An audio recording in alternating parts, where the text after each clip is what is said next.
الله أكبر الله أكبر لا إله إلا الله الله أكبر الله أكبر ولله الحمد الله أكبر كبيرا والحمد لله كثيرا وسبحان الله بكرة وأصيلا. نستغفر الله نستغفر الله نستغفر الله الذي لا إله إلا هو الحي القيوم ونتوب إليه. بسم اللہ الرحمن الرحیم. قربانی کے مسائل بیان ہو رہے تھے. قربانی کا وقت بیان ہو رہا تھا. یہ قربانی کا وقت عید الاضحیٰ کی نماز پڑھنے کے بعد ہے. مسلم شریف کی حدیث ہے، ایک دفعہ حضور صلی اللہ علیہ وسلم نے فرمایا کہ جس نے عید الاضحیٰ کی نماز سے پہلے قربانی کر دی تو وہ اپنی دوسری قربانی کرے، وہ قبول نہیں ہوئی. تو عید الاضحیٰ کی نماز پڑھنے کے بعد قربانی ہے. ہاں دیہاتوں میں جہاں عید نہیں ہوتی وہاں صبح صادق یعنی فجر کی اذانیں شروع ہو جائیں تو قربانی کر سکتے ہیں. اور عید الاضحیٰ کی نماز کے بعد سے وقت شروع ہوتا ہے تو پھر 10ویں 11ویں 12ویں کی غروب آفتاب سے پہلے قربانی کر لیں. اگر 12ویں کی غروب آفتاب ہو گیا تو قربانی کا وقت ختم ہو گیا. اور مسئلہ یہ ہے کہ کسی نے قربانی نہ کی ہو، قربانی واجب تھی نہ کی، تو وہ جتنے قربانی کے پیسے ہیں اتنے صدقہ کرے، پھر اس کے ذمے سے قربانی ثابت ہوگی. وہ اجر و ثواب تو نہیں ملے گا جو قربانی کے دنوں میں ملنا تھا، لیکن یہ ہے کہ کم از کم وجوب ثابت ہو جائے گا.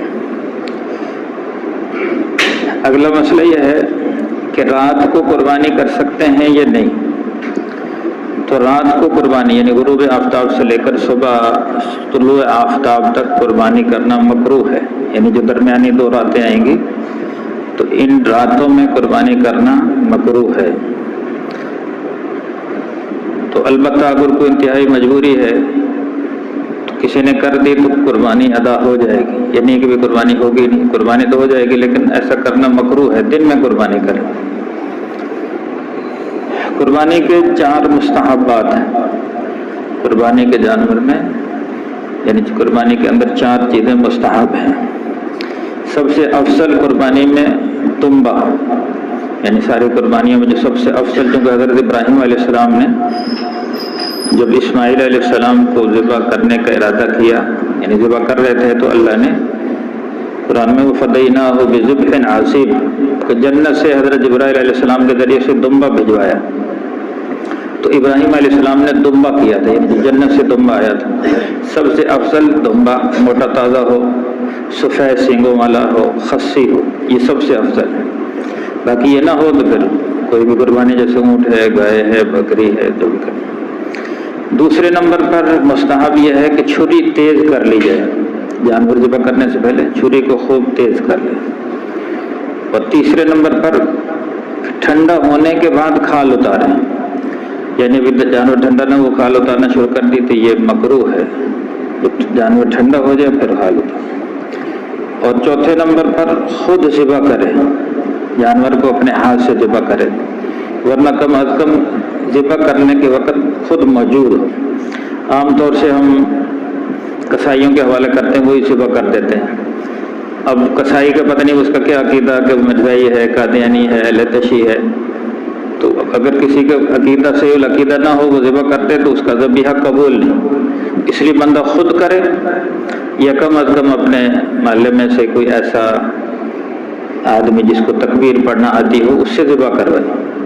اگر کسائی ہے تو اس سے پہلے عقیدہ پوچھ لے بھی تیرا عقیدہ تو صحیح ہے نا، اہل سنت والجماعت ہے اور تکبیر پڑھنا بھی آتا ہے کہ نہیں اسے، کہ بعض تکبیر ہی نہ آتی ہو اور وہ ذبح کر لیا، آپ کی قربانی برباد ہو جائے. تو اس لیے قربانی میں یعنی خاص طور پہ خود ذبح کرے یا کم از کم ذبح کے وقت موجود رہے اور ایسے آدمی سے ذبح کرائے جو صحیح ذبح کرنا جانتا ہو، تکبیر بھی پڑھ سکتا ہو. کسی اناڑی آدمی سے ذبح نہ کرے. اور اسی طرح بعض اوقات ذبح کرنے کے بعد من کا توڑ دیتے ہیں، وہ بھی ناجائز مکروہ ہے۔ اسی طرح اس کے حرام مغز میں چھری مار کے نا بھی جلدی ٹھنڈا ہو جائے گا تو وہ بھی مکروہ ہے، وہ آگے مکروہات میں آ رہا ہے۔ 5ویں نمبر پر قبلہ رخ لٹانے کے بعد ذبح کرنا، قبلہ رخ لٹائے اور یہ دعا پڑھے، انی وجہت وجہی للذی فطر السماوات والارض حنیفا وما انا من المشرکین ان صلاتی ونسکی ومحیای ومماتی للہ رب العالمین۔ یہ دعا بھی پڑھ لے اور پھر ذبح کرتے وقت بسم اللہ اللہ اکبر، بسم اللہ اللہ اکبر کہہ کے ذبح کرے۔ اب قربانی کے وجوب کے لیے 6 شرائط ہیں، قربانی کے وجوب کے لیے 6 شرائط ہیں۔ سب سے پہلے مسلمان ہونا، کافر پر قربانی واجب نہیں، مسلمان ہو تو وہ قربانی کرے۔ ایسے مقیم ہو، مسافر ہے اس پر قربانی واجب نہیں، جیسے ہمارے تبلیغ میں ساتھی چل رہے ہیں مسافر ہیں، اگرچہ یہ گھر میں صاحب نصاب بھی ہوں لیکن کیونکہ اب سفر میں ہیں ان پر قربانی واجب نہیں۔ ایسی آزاد ہونا، غلام پر قربانی واجب نہیں ہے۔ ایسی بالغ ہونا، نابالغ پر چاہے کتنے پیسے ہوں، نابالغ کو وراثت میں ملیں، کروڑوں روپے مل گئے لیکن ابھی نابالغ ہے اس پر قربانی واجب نہیں۔ ایسے عاقل ہونا، مجنون ہے، دیوانہ ہے، پاگل ہے، جس کو دین کی سمجھ نہیں، اس پر بھی قربانی واجب نہیں۔ اور 6 نمبر پر صاحب نصاب ہو، جو صاحب نصاب نہیں، نصاب کی تفصیل پہلے میں نے بیان کر دی، یعنی نصاب کے 4,20,000 روپے جس کے پاس ہوں موجودہ زمانے میں، اس پر قربانی واجب ہے۔ یہ میں نے پہلے عرض کر دیا کہ گھر میں اگر ایک ہی فرد صاحب نصاب ہے تو 1 قربانی، 2 صاحب نصاب ہے 2 قربانی، 3 صاحب نصاب ہے 3 قربانیاں۔ تو اب 8 چیزیں مکروہ ہیں ذبح کرتے وقت، تو 8 اعمال ایسے ہیں جن کا کرنا مکروہ ہے۔ ان میں سے ایک لوہے کے بغیر کسی اور آلے سے ذبح کرنا، یعنی کسی اور چیز سے ذبح کر رہے ہیں لوہے کے علاوہ، کسی پتھر سے یا کسی اور چیز سے، تو یہ مکروہ ہے۔ لوہے کی چھری یعنی تیز چھری ہو لوہے کی۔ ایسے کند چھری سے ذبح کرنا، کنڈی چھری اب پھیری جا رہے ہیں تو جانور کو بھی تکلیف ہو رہی ہے، آپ کو بھی مشقت ہو رہی ہے، تو تیز چھری ہو، کند چھری سے ذبح کرنا یہ مکروہ ہے۔ ایسے لٹانے کے بعد چھری تیز کرنا مکروہ ہے۔ پہلے جانور کو لٹانے سے پہلے چھری کو خوب اچھی طرح تیز کر لیں، اس کے بعد جانور لٹائیں۔ ایسے جانور کے سامنے چھری تیز کرنا یہ بھی مکروہ ہے۔ چھری تیز کر رہے ہیں کہیں سائڈ پہ جا کے، جانور کے سامنے تیز کرنا۔ ایسے ٹھنڈا ہونے سے پہلے کھال اتارنا شروع کر دینا یہ بھی مکروہ ہے۔ قبلہ رخ کیے بغیر ذبح کرنا یہ بھی مکروہ ہے، یعنی جانور کو جب لٹانا ہے اس کا یعنی چہرہ قبلہ رخ کرے، یعنی ذبح کرتے وقت جو گردن ہے قبلے کی طرف ہو پھر ذبح کریں۔ تو ٹھنڈا ہونے سے پہلے کھال اتارنا یہ کوئی اور تکلیف دینا یہ مکروہ ہے۔ ایسے گدی کی طرف سے ذبح کرنا یہ بھی مکروہ ہے، یعنی گلے کی طرف سے ذبح کرے، پیچھے سے کسی نے ذبح کر دیا، اب ذبح تو ہو جائے گا جانور لیکن ایسا کرنا مکروہ ہے۔ ایسی حرام مغز تک ذبح کرنا، یعنی یہ 5 رگیں ہوتی ہیں، یہ 5 رگیں کاٹ دی جائیں، لیکن آگے جو ہڈی ہے، ہڈی کے درمیان میں حرام مغز ہے، تو لوگ اس میں چھری کی نوک مار کے نا وہ حرام مغز کو بھی کاٹتے ہیں، تو وہ نہ کاٹے، اس سے سخت تکلیف ہوتی ہے جانور کو۔ ٹھنڈا تو جلدی ہو جاتا ہے لیکن جانور کو تکلیف ہوتی ہے، اس لیے حرام مغز کو نہ کاٹا جائے۔